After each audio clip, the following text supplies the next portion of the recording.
My sister betrayed me and put my 12-year-old in danger. Please stay with me as I tell you my story. Don't forget to like, share, and subscribe to this channel for your support means a lot to me. Back to my story. I had just finished folding laundry when the phone buzzed.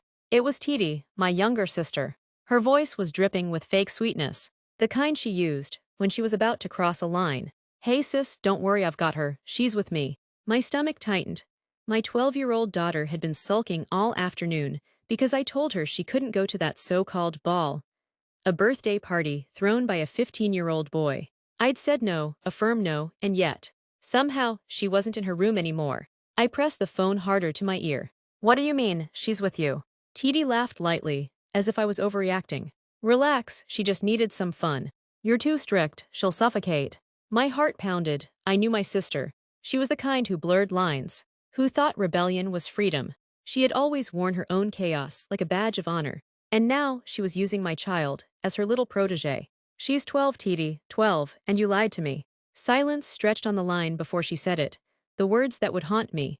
At least with me, she can be honest. With you, she just sneaks around. I stood frozen, staring out the window at the night sky. My daughter wasn't just disobeying me. She was being pulled into something I couldn't yet see. Something dangerous, and worst of all, the one leading her wasn't a stranger, wasn't some nameless influence. It was my own sister. I didn't know it then, but this was just the beginning of a war, one where blood ties would twist into shackles, and where trust would become the weapon that nearly destroyed us. The next morning, I found the note on the kitchen counter, a short scribble in my daughter's handwriting. Mom said I can go to the party after chores. Don't worry. Except I hadn't written it, and I sure hadn't said it. I held the paper in my hand, the ink still fresh, my chest tightening with every second. Titi, it had to be her. My daughter was smart, but she wasn't clever enough yet to forge my permission without someone's help. When I confronted her, she looked me dead in the eye, no shame, no fear. You said I couldn't go yesterday, but you didn't say I couldn't today. Her lips curved in a smug little smile. Titi said you'd understand if you weren't so busy being angry all the time. The words cut deeper than she knew. Titi was poisoning her against me, drop by drop, with whispers of freedom disguised as love. I tore the note in half and threw it in the trash. Don't ever try that again, I snapped, my voice sharper than I intended. She only shrugged, brushing past me, humming under her breath. A child, my child, moving further out of reach with every step. That evening, when she returned from studying at Titi's, I noticed a jacket draped across her arm. Too big, not hers. And stitched into the collar was a name I didn't recognize. She caught me looking, and her grip tightened around it. It was cold. One of the boys lent it to me, she said flatly. One of the boys. The forged note was just the beginning. My daughter was slipping into a world I didn't recognize, and Titi was holding the door wide open. The jacket haunted me all night. A name stitched in gold thread across the collar. Damien. Whoever he wasn't 12. He wasn't 15 either. The way the sleeves swallowed my daughter's arms told me everything. This belonged to someone older. By morning, I couldn't hold back anymore. Who gave you that jacket? I asked over breakfast. She froze, spoon halfway to her lips. Just one of the boys, she muttered. Titi said it was fine.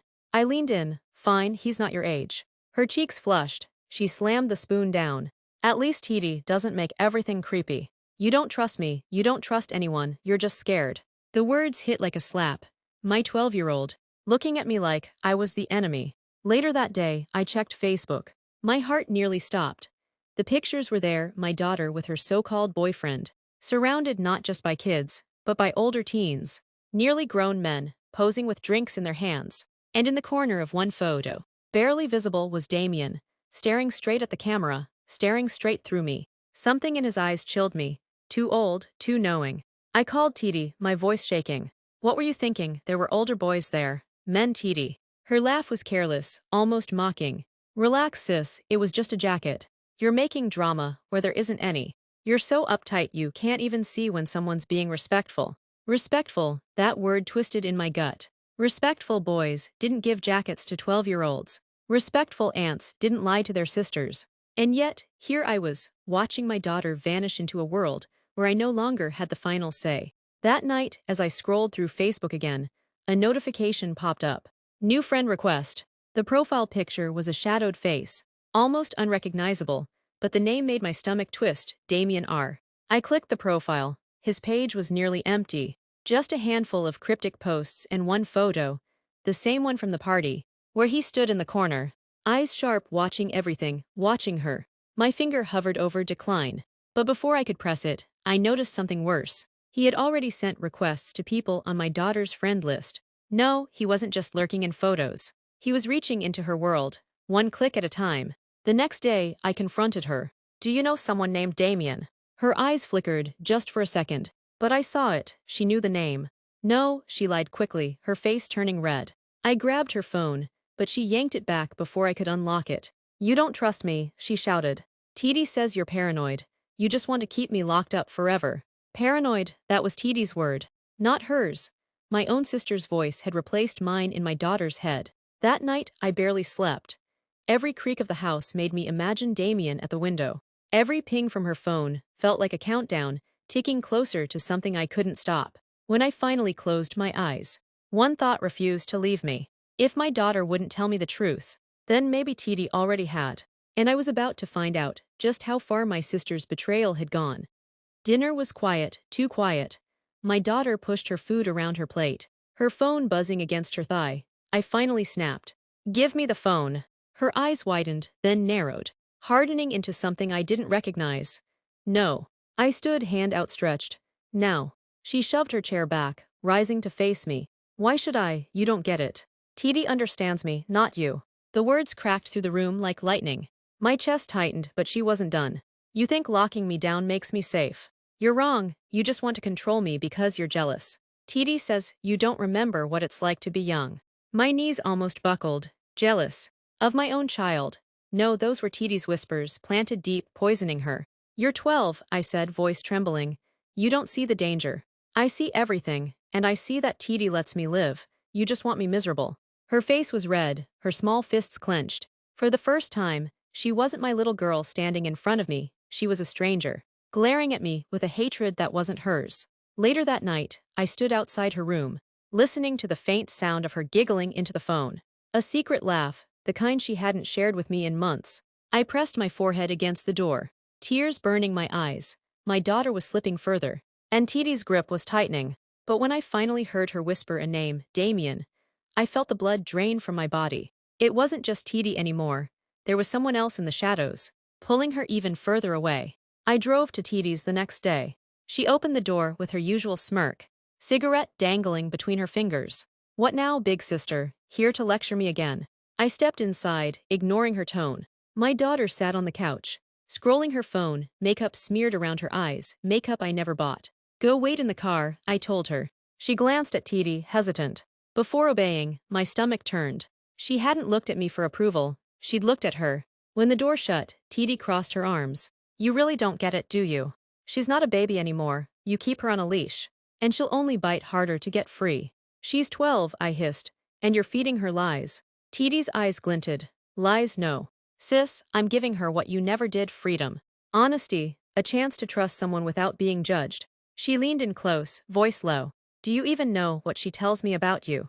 How she feels trapped. How she thinks you're jealous of her. She doesn't want to be like you. She wants to be like me. My chest squeezed, fury and fear twisting together. You're leading her straight into danger. TD smirked, flicking ash into a tray. No, I'm saving her from becoming bitter. Like you. When I stormed out, my daughter refused to meet my eyes. Instead, she whispered, maybe I should stay with Auntie TD. That night, I found a cheap burner phone hidden in her backpack. My hands shook as I scrolled through the messages. And then I saw it. From Damien, when can I see you again? From TD, soon, don't worry, I'll bring her. The phone nearly slipped from my hands as I scrolled. Each message was worse than the last. Damien, can she sneak out Friday? TD, she'll say she's with me. Easy. Damien, good, I'll take care of her. Take care of her, my blood ran cold. I stormed into my daughter's room. The phone clutched in my fist. What is this? I demanded, my voice cracking with rage. She gasped, then lunged for the phone. That's mine. Yours, you're 12 years old. Who gave you this? Her eyes darted, her face paling. But then she straightened, defiance returning like armor. TD said you'd overreact. She said you'd never let me live. That you'd rather lock me away than trust me. Trust you, with a grown man. My voice broke on the last word. Tears welled in her eyes, but still she shook her head. He's not like that, he's nice. Respectful, TD says. I slammed the phone down on her desk. The screen shattering. Stop saying Titi says. She's lying to you, she's lying to both of us. But the damage was done. My daughter curled into herself, sobbing into her pillow, and for the first time I wasn't sure if her tears were for me or for him. That night I lay awake replaying those words. Take care of her. What did Damien really mean? When I crept into her room at midnight, the bed was empty, my heart stopped, but then I saw the window cracked open, the curtains swaying in the night breeze. And I knew. I was already too late. The house was silent, too silent. My heart hammered as I searched every room calling her name. No answer. I grabbed my phone and dialed Titi. She answered on the third ring, her voice groggy. She's not here, she muttered before I even asked. Don't lie to me, I shouted, pacing the living room. Where is she? Titi swore under her breath. I thought she was with you. Maybe she went to a friend's. A cold wave crashed over me. No. She wasn't at a friend's, she was with him. I tore through her room, desperate for a clue, and found it, the jacket, Damien's jacket, missing from where she had hidden it days ago. The closet door still swayed from being pulled open too fast. I dropped to my knees, the weight of dread pressing down on me. My little girl, alone out there with him. I dialed the police, my voice shaking as I gave the details, her age, her description, the name Damien. But even as I spoke, a sick certainty gnawed at me. They would be too slow. By the time anyone moved, it might already be too late. So I did what any mother would.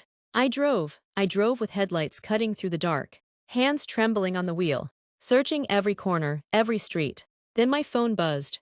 A text from an unknown number. Don't worry, she's safe, just letting her have some fun, you worry too much. My vision blurred with rage and terror. Damien. And then another text. A location pin. The address was a house on the edge of town, music pulsing in the distance, lights flashing. A party. And my daughter was inside. The bass from the house party rattled my bones as I pulled up to the curb. Cars lined the street. Teenagers spilled onto the lawn. Laughter and music, masking the pounding in my chest. I shoved past the crowd, ignoring their stares. Inside, the air reeked of sweat and alcohol. Lights flashing in dizzying colors. And then I saw her. My daughter. She was standing near the back of the room. Damien's jacket around her shoulders. His arm draped casually over her like she already belonged to him. He bent close, whispering in her ear. And she laughed, nervous, unsure but laughing. Get your hands off her. My voice sliced through the music. The room seemed to freeze. My daughter's eyes went wide. Her face pale, Damien only smirked. Relax, ma'am, she's just having fun, don't ruin it. She's 12, I spat. 12. Gasps rippled through the crowd. Some kids backed away, whispering. Damien's grin faltered. He dropped his arm. But I was already pulling her to me, holding her so tight she whimpered. Mom, she stammered, trembling. Titi said he was safe, she said. Titi lied, I snapped, my voice shaking with fury. She lied to you, she lied to me. Look at him, baby, look at him, this is not safe. Her gaze flickered between Damien's cold eyes and my desperate ones. And then, finally, the truth broke through. Tears welled as she tore the jacket from her shoulders and buried her face against me. Damien cursed under his breath, shoving through the crowd as shouts rose up. But I didn't care, I had her, my daughter. I carried her out into the night, her sobs soaking my shirt.